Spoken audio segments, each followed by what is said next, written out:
लगातार पाकिस्तान में हमले किए जा रहे हैं। पाकिस्तान के पेशावर में बड़ा धमाका हुआ है, ये बड़ी खबर है।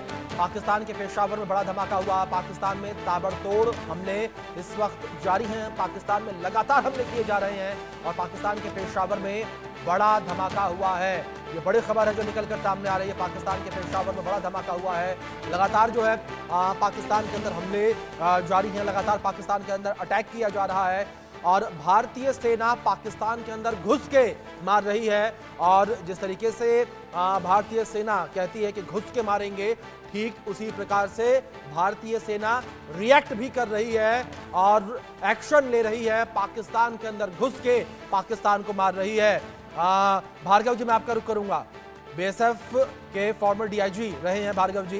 भार्गव जी, जिस तरीके से इस वक्त सेना स्ट्राइक कर रही है और सेना कहती है कि हम घुस के मारेंगे, एक एक को मारेंगे, ठीक उसी तरीके से इस वक्त ये स्ट्राइक देखने को मिल रही है।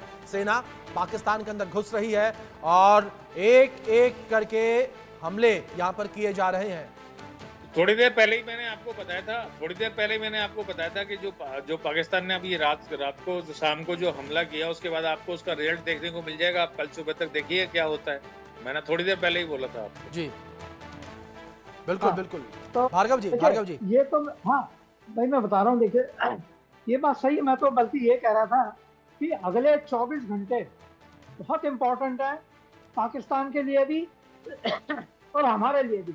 इस 24 घंटे के अंदर अगर हमने पाकिस्तान की कमर, उसकी फाइटिंग कैपेबिलिटी को अगर हमने तोड़ दिया तो 24 घंटे बाद पाकिस्तान हवा में कहीं ऐसे ही लटका हुआ दिखाई देगा।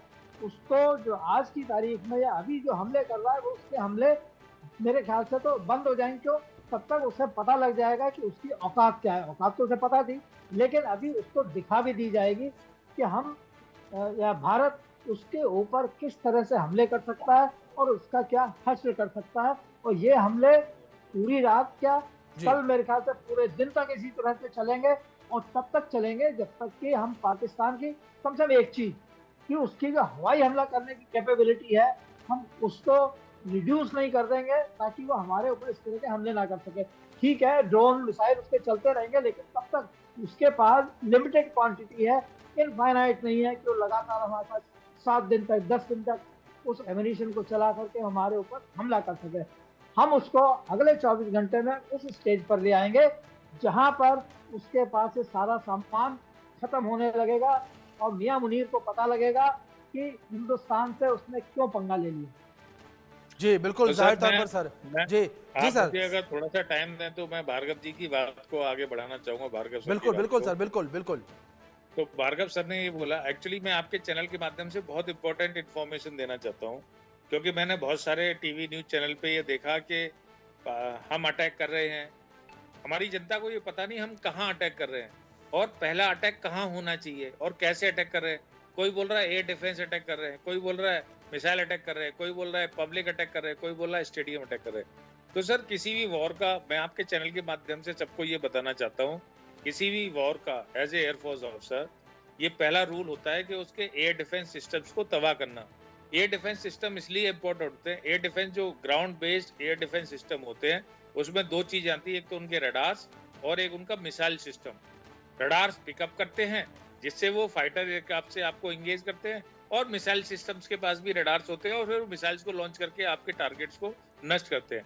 अगर हम इनको नष्ट कर देते हैं तो एक ब्लैंक जोन बनता है जिससे हमारे ड्रोन्स, फाइटर एयरक्राफ्ट बिल्कुल अच्छी तरह से ट्रेवल कर सकते हैं और हम कहीं भी अटैक कर सकते हैं। जी। तो इंडियन एयरफोर्स जो इस समय कर रही है वो यही कर रही है कि वो उनके एयर डिफेंस सिस्टम को तबाह कर रही है, जिसको रक्षा मंत्रालय ने और वीडियो के माध्यम से भी ये प्रूव हो गया कि हमने लाहौर में HQ-9 जो इसका सिस्टम लगा था, जो चाइना बोलती है बहुत पोटेंट सिस्टम है, जिसकी सारी पोल खुल चुकी है, जो हमने तबाह कर दी और ऐसे हमने बहुत सारे सिस्टम तबाह किए। तो सर मैं आऊंगा, लेकिन इस बीच एक बड़ी खबर सामने आ रही है। बड़ी खबर है, ये रुक कर लेते हैं उसका। ये बड़ी खबर निकलकर सामने आ रही है। समंदर से पाकिस्तान पर बड़ा एक्शन हुआ है। समंदर से पाकिस्तान पर बड़ा एक्शन हुआ है, ये बड़ी खबर निकलकर सामने आ रही है। समंदर से पाकिस्तान पर बड़ा एक्शन किया गया। लगातार पाकिस्तान के ऊपर एक्शन देखने को मिल रहा है। भारतीय नौसेना ने कराची एयरपोर्ट तबाह कर दिया है, ये बड़ी खबर है। कराची एयरपोर्ट भारतीय सेना ने तबाह कर दिया है। ये बड़ी खबर जो इस बीच निकलकर सामने आ रही है। इस बीच मेरे साथ एक और खास मेहमान जुड़ गए हैं। मेरे साथ कर्नल मयंक चौबे जी जुड़ गए हैं। मयंक जी, कर्नल साहब, जिस तरीके से एक बड़ा हमला ये किया गया है, समंदर से पाकिस्तान पर एक बड़ा एक्शन लिया गया, भारतीय नौसेना ने कराची पोर्ट को तबाह कर दिया है। अभिषेक जी, मैं आपके दर्शकों को बताता चलूं कि भारतीय नौसेना उसका युद्धपोत जो है INS विक्रांत, वो इस समय हमले की पूरी अगुवाई कर रहा है। INS विक्रांत 262 मीटर लंबा और 62 मीटर चौड़ा एक तैरता हुआ रनवे है